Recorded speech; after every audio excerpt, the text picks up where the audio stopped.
আমি খুব সামান্য চুম্বক কিছু কথা বলবো ঘুমের ব্যাপারে।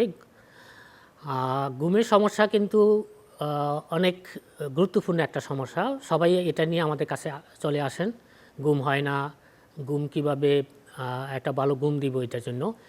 আসলে ঘুম হয় না এই যে দুশ্চিন্তাটা, আমাদের অনেকগুলো ভুল ধারণা থাকে যে এত ঘন্টা ঘুমাইতে হবে, আর একদিন বা 2 দিন যদি একটু ভালো ঘুম না হয় তাহলে আমরা অস্থির হয়ে যাই। এই যে মনের ভিতরে, আমাদের অনুধাবনের ভিতরে এবং আমাদের ব্রেনের ভিতরে, মস্তিষ্কের ভিতরে এই যে একটা উত্তেজনা বা অস্থিরতা অথবা মানে সতর্কতা যে ঘুম কখন আসবে, কেন আসে না, এই অ্যালার্টনেস যেটা আমরা বলি, এই অতি উত্তেজনা থাকলে কিন্তু ঘুম আসবে না। মনে রাখবেন, ঘুম এবং এই উত্তেজনা দুইটা হচ্ছে বিপরীতমুখী।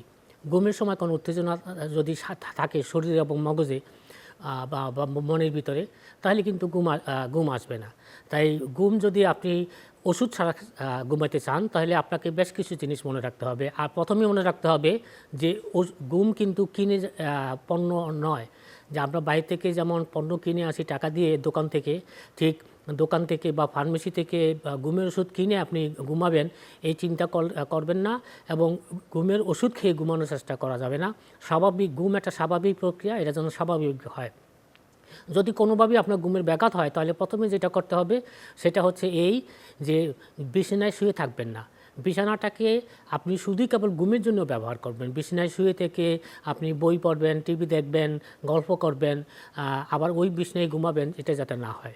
বিছানায় আপনি শুধুই কেবল ঘুমের জন্য ব্যবহার করবেন, এবং ঘুমের আগে আপনি চা, কফি বা এক্সারসাইজ, এগুলি উত্তেজক জিনিস, এগুলি পরিহার করবেন এবং দুশ্চিন্তা মুক্ত থাকার চেষ্টা করবেন। হালকা একটু পানি খেয়ে নেবেন এবং পরিবেশটা যাতে মানে ঘুমের অনুকূল হয় সেরকমভাবে থাকবেন। আর ঘুমের জন্য যদি আপনি বিছানায় শোয়ার পরে 15 থেকে 20 মিনিটের মধ্যে যদি ঘুম না হয়, তাহলে আপনি বিছানায় শুয়ে ছটফট করবেন না, বরং উঠে যাবেন। ওই যে উত্তেজনা কেন ঘুম হয় না ওই চিন্তা না করে আপনি তখন অন্য কিছু করার জন্য একটু সময় দিবেন, এবং কিছুক্ষণ পর যদি আবার যখন দেখবেন ঘুম পাচ্ছে বা আপনি ক্লান্তি অনুভব করছেন, তখন আবার বিছানায় যাবেন। এবং তখনও আবার যদি 15 থেকে 20 মিনিটের ভিতরে যদি ঘুম না হয়, তাহলে ওখানে ছটফট করবেন না, ঘুম আসে না কেন, আমি আরও ঘুমানোর চেষ্টা করব। অর্থাৎ ঘুমানোর চেষ্টা করলে কিন্তু আর ঘুম আসবে না, ঘুম স্বাভাবিকভাবে আসবে সেটা চেষ্টা করবেন। এইভাবে যতক্ষণ আপনি মানে ঘুম না আসবে, অর্থাৎ ঘুম ছাড়া বিছানাকে ব্যবহার করবেন না।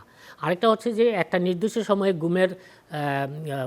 রাতে ঘুমাতে যাবেন, এবং একটা নির্দিষ্ট সময়ে সকালবেলা ঘুম থেকে ওঠার চেষ্টা করবেন।